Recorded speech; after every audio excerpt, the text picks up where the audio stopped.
मरकज की हुकूमत के खिलाफ। सर बीजेपी खुल के साथ ही क्यों नहीं आ रही है कश्मीर? आप उनसे पूछिए, कहीं ऐसा नहीं तो कि वजीर आजम साहब जो कहते हैं और जो जानते हैं कि हकीकत है, दोनों में फ़र्क है। क्योंकि अगर वजीर आजम साहब अभी जम्मू में हैं, जम्मू में उन्होंने तकरीर के दौरान उन्होंने कई सारी बातें की। उन्होंने ये कहा कि जम्मू कश्मीर में जो भी अभी तक तबाही हुई है वो उसके जिम्मेदार हम लोग हैं। मैं एक सेकंड के लिए इस बात को छोड़ देता हूं अलग कि 3000 से ज़्यादा नेशनल कॉन्फ्रेंस के जो है वर्कर, नेशनल कॉन्फ्रेंस के मेरे सीनियर साथी वो कुर्बान हुए इस मिलिटेंसी के दौरान। वो इसलिए कुर्बान हुए क्योंकि हमने मुल्क का साथ नहीं छोड़ा। हमने अगर जम्मू कश्मीर की तबाही करनी होती तो मेरे 3,500 4,000 साथी जो हैं वो कुर्बान नहीं होते। मेरे इतने सारे साथी इसलिए कुर्बान हुए क्योंकि हमने मुल्क का साथ नहीं छोड़ा। लेकिन चलिए उस चीज़ को 1 मिनट के लिए भूल जाते हैं हम। अगर वाकई जो वजीर आजम साहब कहते हैं और वो समझते हैं कि ये सही है कि यहाँ की तबाही के जिम्मेदार हम हैं, यहाँ तरक्की नहीं हुई तो उसके जिम्मेदार हम हैं। 2019 के बाद लोग बेहद खुश हैं। 2019 के बाद लोगों ने तरक्की देखी, लोगों ने रोजगार देखा, लोगों को अंधेरे से निकाल के एक रोशनी की तरफ वो ले गए। तो उम्मीदवार उतारे ना मैदान में। बीजेपी का उम्मीदवार क्यों नहीं उतर रहा है? तरुण चुग साहब को पीपल्स कॉन्फ्रेंस या अपनी पार्टी की मदद लेने की जरूरत क्यों? वो पीछे से क्यों रस्सी लगाम पकड़े हुए हैं? मैदान में उतारे अपने तीनों उम्मीदवार। हम भी देखें कि वजीर आजम साहब की तकरीर में कितना दम है और क्या वाकई जमीनी सतह पे उसका कोई नामो निशान है या नहीं है। सर आर्टिकल की मंजूरी के बाद पीएचडी वजूद में आया था, जो स्टेटहुड की बात कर रहा था, इलेक्शंस की बात कर रहा था, लेकिन जब इलेक्शन हो रहे हैं तो पीएचडी ठंडी पट में नजर क्यों आ रही है? पीएचडी कभी इलेक्शन के लिए नहीं बनी थी। हम कम से कम, मैं नेशनल कॉन्फ्रेंस की बात करूं, हम नेशनल कॉन्फ्रेंस वाले पीएचडी में सीटों के लिए नहीं आए थे।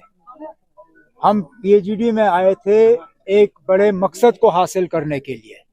अब अगर पीएचडी में कुछ लोगों ने शमूलियत की सीटों के लिए तो ये सवाल आपको उनसे करना होगा। हम सीटों के लिए नहीं आए थे। हमने सीटों का जो है हमने पीएचडी को सीटों के मतलब बंटवारे का जो है एक जरिया नहीं बनाया। जहां तक पार्लियामेंट के इलेक्शन की बात अगर हम करें, देखिए ना, आपको डीडीसी के इलेक्शन याद है, मुझे तो अच्छी तरह से याद है। हमने डीडीसी के इलेक्शन में एक फॉर्मूला इख्तियार किया। फॉर्मूला के तहत हमने ये तय किया कि 2014 के जो असेंबली के नतीजे हैं उन नताइज के बुनियाद पे हम डीडीसी के मैंडेट बांटेंगे।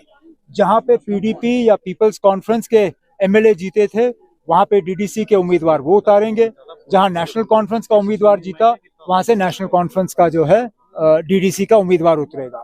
हमने पार्लियामेंट में भी वही फॉर्मूला इख्तियार किया। जहां 3 नेशनल कॉन्फ्रेंस के उम्मीदवार जीते वहां 3 नेशनल कॉन्फ्रेंस के उम्मीदवार पार्लियामेंट का इलेक्शन लड़ने के लिए आए।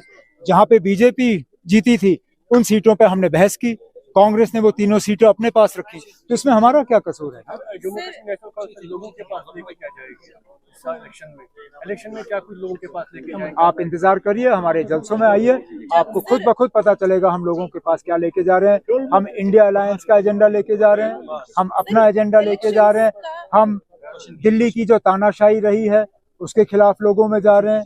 जो लोग जम्मू कश्मीर के लोगों को बेइज्जत किया गया 5 अगस्त 2019 के बाद, हम उसको इलेक्शन में लेके जा रहे हैं। जो हमारी शनाख्त, पहचान, हमारी निशानी, हमारा वकार, सारा कुछ हमसे छीना गया, हम उसको लेके मैदान में जा रहे हैं और उम्मीद करते हैं कि हमें लोगों का सपोर्ट हासिल होगा। इलेक्शन के दौरान कंपटीशन कैसा रहेगा और अगर आप इक़्तिदार में आते हैं तो क्या कुछ लोगों को नया देखने को मिलेगा? इस इलेक्शन में हमें इक़्तिदार की कोई उम्मीद नहीं है क्योंकि हम सिर्फ 3 सीट पर लड़ रहे हैं। अगर अब पार्लियामेंट जो है वो 5 से ज्यादा सीटों पे जो है वो तैनात होती है, हमारे 3 सीटों से इक़्तिदार में कोई खास तब्दीली आएगी नहीं। इक़्तिदार वाली इलेक्शन जो है वो अगस्त सितंबर में होगी। उस दौरान आप मुझसे ये सवाल करिए, मैं इस सवाल का उस वक्त जवाब दूंगा।